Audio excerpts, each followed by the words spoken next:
Hello guys, welcome back to my channel. तो कैसे हो तुम लोग? आई होप तुम सब ठीक होगे। तो चलो बिना टाइम को वेस्ट किए वीडियो को स्टार्ट करते हैं। तो एपिसोड की शुरुआत होती है और हम हैना को देखते हैं। हैना कहती है कि तुम अब तक वर्ल्ड में कहाँ थे और तुम एमसी की सुरक्षा के लिए क्या प्लान बना रहे हो। तो स्कैल्पेल कहता है कि एमसी के दिल पर अब एक बहुत गहरा घाव लग चुका है और जल्द ही उसका शरीर गंभीर रूप से घायल हो जाएगा और आखिर में वो मेरे साथ एक व्यक्ति की तरह नहीं बल्कि एक वस्तु की तरह जाएगा। हम डार्क सैटर्न को देखते हैं जो कह रहा होता है कि हाँ, मुझे महसूस हो रहा है गुस्से से उत्पन्न होने वाली इविल वेव्स। और फिर डार्क सैटर्न सिमजिन से कहता है कि तुमने अच्छा काम किया है। जब मैं अपने मिशन को पूरा कर लूंगा और मुझे मेरा फ्रीडम मिल जाएगा तब मैं तुम्हें अपना सबऑर्डिनेट बना लूंगा। सिमजिन स्माइल करते हुए कहता है कि ये तो मेरे लिए सम्मान की बात है। और फिर डार्क सैटर्न कहता है कि तो ये टाइम पर चलो हम सब मिलकर ह्यूमैनिटी पर डिस्ट्रक्शन फैला दें। तो डार्क सैटर्न एमसी की तरफ जंप करता है और कहता है कि फाइनली अब हम मिलेंगे। तभी डार्क सैटर्न देखता है कि ऊपर से हैना आ रही होती है और डार्क सैटर्न से कहती है कि नहीं, तुम अभी उसके पास नहीं जा सकते हो। और हैना डार्क सैटर्न से कहती है कि अगर तुम आगे जाना चाहते हो तो तुम्हें मुझे पार करना होगा। और हैना डार्क सैटर्न के सामने गीगा शील्ड को एक्टिवेट कर देती है। तो हम डार्क सैटर्न को देखते हैं जो कि बहुत ही ज्यादा स्पीड में हैना के शील्ड के ऊपर अटैक करता है और उसे एक ही अटैक में तोड़ देता है। सैटर्न हैना से कहता है कि एक गार्जियन की हिम्मत कैसे हुई मुझे रोकने की? तुमको क्या लगता है तुम किसके साथ डील कर रही हो? फिर हम हैना को देखते हैं जो कि जमीन पर गिर जाती है। तो हैना उठते हुए कहती है कि मैं और शील्ड नहीं रख सकती हूँ। फिर हम डार्क सैटर्न को देखते हैं जो कि एमसी के अपार्टमेंट में उसके विंडो को तोड़कर आ गया होता है। और डार्क सैटर्न एमसी को देखकर कहता है कि तुम तो मेरे सोच से भी ज्यादा छोटे हो। मुझे तुम्हें मारने की इच्छा पर बहुत ज्यादा अफसोस हो रहा है। और डार्क सैटर्न कहता है कि देखो, मैं इस एपेक्स हाइब्रिड को एक ही ब्लो में मार कर कैसे लेजेंड बनता हूँ। और डार्क सैटर्न हंसने लगता है। तभी एमसी उससे पूछता है कि तुम हंस क्यों रहे हो? एमसी अपने पंच को रेडी कर लेता है। तो डार्क सैटर्न हंसते हुए कहता है कि तुम उन नन्हों हाथों से मुझे मारोगे। तभी एमसी डार्क सैटर्न को पंच करते हुए कहता है कि हम एक गंभीर चर्चा में हैं। और एमसी के एक ही पंच से डार्क सैटर्न का हालत बहुत ज्यादा खराब हो गया होता है और डार्क सैटर्न वापस से सिमजिन की तरफ गिरने लगता है। तभी हम देखते हैं कि डार्क सैटर्न उस बिल्डिंग से नीचे गिर जाता है और सिमजिन अभी भी वहां पर बैठा हुआ होता है और सिमजिन के सामने ही डार्क सैटर्न गिर जाता है। तो सिमजिन ये सब देखकर बहुत ज्यादा शॉक हो गया होता है। फिर हम एमसी को देखते हैं। एमसी कह रहा होता है कि तुमने मुझे वो भुला दिया जो मैं कहना चाहता था। और हम एमसी के पीछे उसके मॉम डैड को देखते हैं जो कि बहुत ज्यादा डर रहे होते हैं। फिर हम सिमजिन को देखते हैं जो कि डार्क सैटर्न को देखते हुए एक अजीब सा फेस बना रहा होता है और कुछ सोचने लगता है। फिर सिमजिन वहां से जाने लगता है। तभी सीन चेंज होता है और हमें एमसी के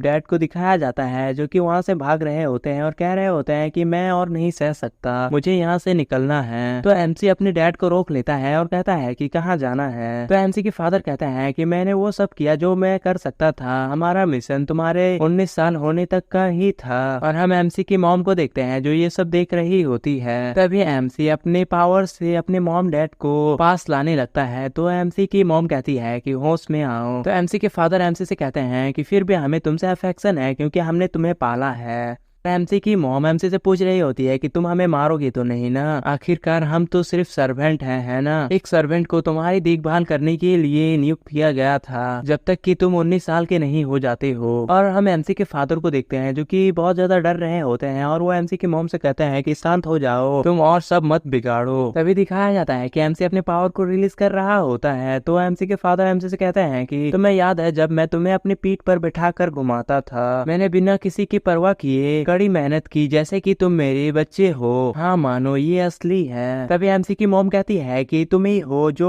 आग में घी डाल रहे हो। तो एमसी के फादर चिल्लाते हुए कहते हैं कि क्या तुम इसे कम कर सकती हो? हम कभी भी सचमुच के वैवाहिक जोड़ी नहीं हैं और तुम्हारा ये लगातार झगड़ना मुझे पागल कर देता है। तो एमसी की मॉम शौक होते हुए कहती है कि अब तुम्हारा असली रंग सामने आ रहा है। तो एमसी के फादर कहते हैं कि ठीक है, तब चलो हम तलाक लेते हैं। तो एमसी की मॉम कहती है मैंने बहुत किया है। तो एमसी की फादर कहते हैं कि ये किसने मांगा, चलो तलाक तो तलाक ही। एमसी की मॉम कहती है कि चलो फिर पेपर्स पर साइन करते हैं। अभी हम एमसी को देखते हैं जो कि अपने पावर को एक्टिवेट कर रखा होता है और कह रहा होता है कि कोई लड़ाई नहीं, मेरे सामने झगड़ना बंद करो। और एमसी बहुत ज्यादा प्रेशर रिलीज कर रहा होता है जिस वजह से एमसी के सारे घर के सामान उसके विंडो से बाहर आ रहे होते हैं। तभी हम एमसी को देखते हैं जो कि शांत खड़ा होता है। और फिर हम एमसी के मॉम डैड को देखते हैं जो कि एमसी से माफी मांग रहे होते हैं। तभी फिर सीन चेंज होता है और हमें स्कैल्पेल को दिखाया जाता है। स्कैल्पेल कहता है कि अवेकनिंग लेवल लेवल फिर से बढ़ गया है और ये पहले से ही अपनी अवेकनिंग लेवल के साथ हेरफेर कर रहा है। मुझे लगता है कि ये एपेक्स हाइब्रिड के लिए बेसिक स्किल्स है। तो हैना कहती है कि ज्यादा इम्पोर्टेंट ये है कि सारी चीजें हाथे से निकल रही है। और हैना नीचे देखती है तो देखती है बहुत सारे लोग होते हैं। तो हैना कहती है कि यहाँ पे गवाह भी बहुत ज्यादा है। तभी हम बहुत सारे लोगों को देखते हैं जो कह रहे होते हैं कि वो क्या है, मैंने देखा कि वहाँ से बालकनी तोड़कर कोई नीचे गिरा, क्या कोई मर गया, सिटी पूरी तरह से अस्त व्यस्त हो गई है, कोई पुलिस को बुलाओ। और सारे लोग इसी तरह बात कर रहे होते हैं। तो हैना कहती है कि हम लोगों को अपनी असली पहचान के बारे में नहीं पता चलने दे सकते हैं, जिसमें कि एमसी भी शामिल है। हमें सिटी के सारे लोगों की मेमोरीज को फिर से इरेज करना होगा। हम स्कैल्पेल को देखते हैं जो कि एक अजीब सा फेस बनाते हुए हैना से गुड लक कहता है और कहता है कि मैं एक डिस्ट्रॉयर हूँ ना कि रिस्टोरर हूँ। तो हैना स्कैल्पेल को मारते हुए कहती है कि मुझे पता है कि तुम मेरा साथ नहीं दोगे, मैं ये काम खुद कर लूंगी, तो तुम जाओ और कचरा साफ करो। तो स्कैल्पेल कहता है कि इसे शब्दों के साथ करो और वो कुछ कहता है जो कि समझ में नहीं आ रहा है क्योंकि वो एक अलग ही लैंग्वेज है। हम हैना को देखते हैं जो कि हैना कह रही होती है कि मुझे समझ में नहीं आ रहा है कि हम उन गंदगी को क्यों साफ करते हैं जो कि डीमंस लापरवाही की वजह से करते हैं। इस सिचुएशन को रिस्टोर करने के लिए भले ही मैं अपनी पूरी एनर्जी का यूज करूंगी लेकिन ये फिर भी इनफ नहीं होगा। और फिर हैना कहती है कि लेकिन मुझे कम से कम कोशिश तो करनी होगी, भले ही मेरी बॉडी पूरी तरह से टूट जाए, मुझे एक एंजल की वर्क को फुलफिल तो करना ही होगा। और फिर हैना ग्रेट रेस्टोरेशन का यूज करने लगती है। फिर सीन चेंज होता है और हम स्कैल्पेल को देखते हैं जो डार्क सेटन को घसीट रहा होता है और कहता है कि उन ह्यूमंस पर इतना इफेक्ट क्यों डाल रहे हो जबकि वो बूढ़े होकर मर जाएंगे, एंजल्स बहुत ज्यादा मूर्ख होते हैं। फिर हम स्कैल्पेल को देखते हैं जो कि बेहोशी के हालत में ही कह रहा होता है कि अगर तुम एपेक्स हाइब्रिड हो तो मैं एक एपेक्स ट्रायरेंट हूँ। और स्कैल्पेल डार्क सेटन को घसीटते हुए कह रहा होता है कि ये बहुत ज्यादा हेवी है। स्कैल्पेल अपनी मैजिक की वजह से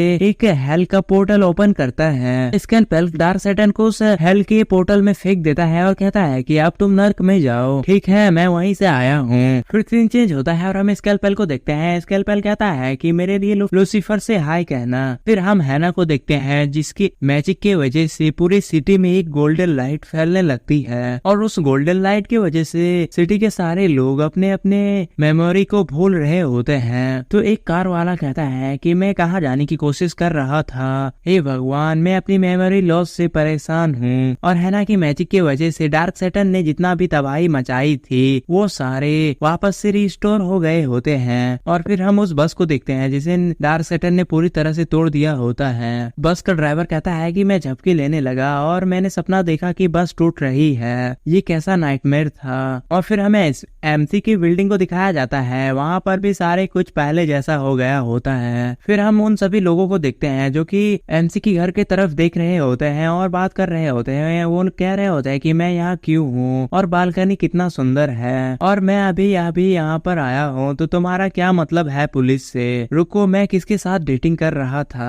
तो कोई कहता है कि मुझे ये शहर सचमुच में पसंद है। फिर हम हैना को देखते हैं। हैना ने अपनी जो मैजिक को किया था उसके वजह से हैना की पूरी एनर्जी खत्म हो गई होती है और हैना धीरे धीरे बेहोश होने लगती है। तो हमें दिखाया जाता है कि हैना नीचे गिरने लगती है और उसके विंग्स भी गायब हो जाते हैं। और फिर हैना गिरने लगती है और वो जैसे ही जमीन पे गिरने वाली होती है तभी हमें दिखाया जाता है कि स्कैल्पेल हैना को कैच कर लेता है और स्कैल्पेल हैना से कहता है कि क्या तुम सेल्फ हार्म या फिर स्कैम में शामिल हो। लेकिन स्कैल्पेल देखता है कि हैना बेहोश होती है। तो स्कैल्पेल कहने लगता है कि कैसा थकाऊ वुमन है, क्या एक एंजल भी बेहोश होते हैं। और फिर स्कैल्पेल कहता है कि इस सिचुएशन में अगर मैं तुम्हें हेल में गिरने दूं तो फिर मेरा एक राइवल कम हो जाएगा। और स्कैल्पेल हंसने लगता है और कहता है कि तुम शायद भूल गई हो लेकिन मैं एक डीमन हूँ, तुम ये सोचती हो कि तुम मेरे सामने बेहोश होने की हिम्मत कर सकती हो, है ना, ये तुम्हारा अंत है। और स्कैल्पेल हैना को हेल में फेंक देता है और कहता है कि अब हेल में गिर जाओ, मैं सचमुच में यही करना चाहता था। और गाइस हमारा आज का एपिसोड यही था और मुझे पता है कि ये एपिसोड बहुत ज्यादा छोटा है लेकिन मैं एक दूसरे सीरीज पर काम कर रहा हूँ, तो तुम्हारे लिए एक बहुत बड़ा सरप्राइज है जो तुम्हें बहुत जल्दी मिलने वाला है, इसीलिए थोड़ा मैनेज करो और इस एपिसोड को पूरा सपोर्ट दिखाओ। और मैं बहुत जल्द अपने सीरीज को जैसे ही कंप्लीट करता हूँ वो अपलोड कर दूंगा, इसीलिए मैंने इस सीरीज में ज्यादा वर्क नहीं किया है और इसे शॉर्ट ही रख रहा हूँ। तो मिलते हैं नेक्स्ट एपिसोड में, तब तक के लिए सब लोग चैनल को लाइक शेयर सब्सक्राइब कर देना।